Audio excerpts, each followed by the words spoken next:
এইভাবে কিন্তু গন্ধরাজ চিকেনটা তোমরা একবার বানিয়ে দেখতে পারো, ভাত বা রুটির সাথে বেশ জমে যাবে। তো এখানে আমি 700 গ্রাম মতো চিকেন নিয়েছি, তাতে পরিমাণ মতো নুন আর বেশ খানিকটা পরিমাণে গোলমরিচের গুঁড়ো, কাশ্মীরি একটু লঙ্কা গুঁড়ি দিয়েছি, আর তার সাথে ফ্যাটানো টক দই আর গন্ধরাজ লেবুর জিসটা একটু বেশি পরিমাণে দিয়ে দিয়েছি, আর তার সাথে সামান্য একটু হলুদ দিয়েছি আর কি।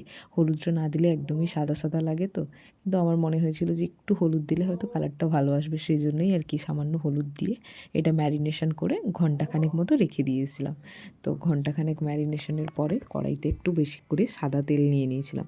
এই রান্নাটা না সর্ষের তেলের থেকে সাদা তেলেই বেশি ভালো হয়, তাই জন্য একটু সাদা তেল নিয়ে নিয়েছি। কুচানো খানিকটা পেঁয়াজ, একদমই অল্প পরিমাণে, খুব বেশি কিন্তু পেঁয়াজ আদা রসুনের পেস্ট আমরা একদমই দেইনি, কারণ এখানে গন্ধরাজ লেবুর ফ্লেভারটাই মেনলি রেখেছি, আদা রসুনের ঝাঁঝটা যাতে খুব বেশি পরিমাণে না আসে।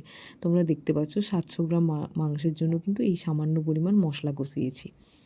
তো যাই হোক, সবসময় তো আমরা চিকেন কষা খেয়ে থাকি, মাঝে মাঝে একটু টেস্ট বদলের দরকার হয়। চিকেন তো আমাদের মোস্ট ফেভারিট, তো তার জন্য একই রকম না খেয়ে তোমরা কিন্তু একবার স্বাদ বদল করতে পারো। আর এই সময় তো গন্ধরাজ লেবুটা খুব অ্যাভেলেবেল পাওয়া যাচ্ছে বাজারে, তাই কিন্তু এটা বেশ খেতে ভালোও লাগে। রুটির সাথেও খেতে পারো বা গরম ভাতের সাথেও বেশ জমে যাবে। তো ঢাকা দিয়ে দিয়ে চিকেনটা কিন্তু হাই ফ্লেমে আমি 7-8 মিনিট মতো কষিয়ে নিয়েছি। দেখো একদম জল ছেড়ে গেছে, চিকেনটাও ভালো করে সেদ্ধ হয়ে যাচ্ছে ওর জলেই।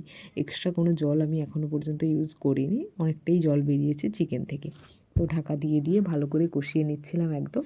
যখন দেখবে যে খুব ভালো করে কষানো হয়ে গেছে, তখন আমাদের মশলা ধোয়ার যে বাটি ধোয়া জলটা ওটাই অ্যাড করেছি, আর কিন্তু এক্সট্রা কোনো আমি জল দিইনি।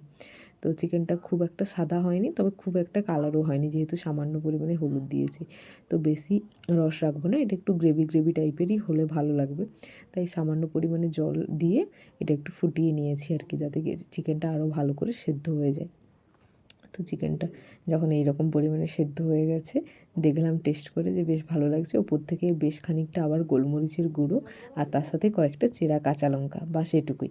গ্যাসের ফ্লেমটা দিয়ে অফ করে দিয়েছি। অফ করে দেওয়ার পর কয়েকটা স্লাইস গন্ধরাজ লেবু দিয়ে দিয়েছিলাম, দিয়ে এটা আধ ঘন্টা মতো ঢাকা দিয়ে রেখেছিলাম, একদম খাওয়ার আগে পর্যন্ত। খাওয়ার সময় ঢাকাটা খুলেছি, আর ঢাকাটা খোলার পরে এত সুন্দর গন্ধটা, এটা তো আর ভিডিওতে আমি দেখাতে পারছি না, বাট মারাত্মক খেতে হয়েছিল। তোমরাও অবশ্যই ট্রাই করো আর আমাকে জানিও কিন্তু কেমন লাগলো তোমার।